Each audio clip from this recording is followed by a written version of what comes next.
कोई नहीं है। और उलमा कराम की वजीद तरजीह उलमा कराम जो पिदायती की जिम्मेदारी है कि अपने मरीज़ों को तरकीब करने रास्ता दसन और उत्ते मुसम्मम रहन की मुस्तकिल मिजाजी नाल चलन की उन्होंने तफीक भी दे तो भी कोशिश कर गल फिर बनती है। लेकिन असी बस तुम आओगे तो की लैके आओगे, असी आवांगे तो सानू की दोगे। यानी अल्लाह के नबी ने फरमाया ए हथ ए चंगा असी आ हथ रख लिया।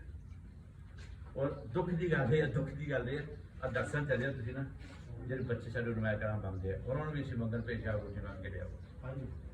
जिन्होंने मौलवियों ने तरबियत होया कि हाथ नहीं फिरते वो है कितों ले आउणगे यार।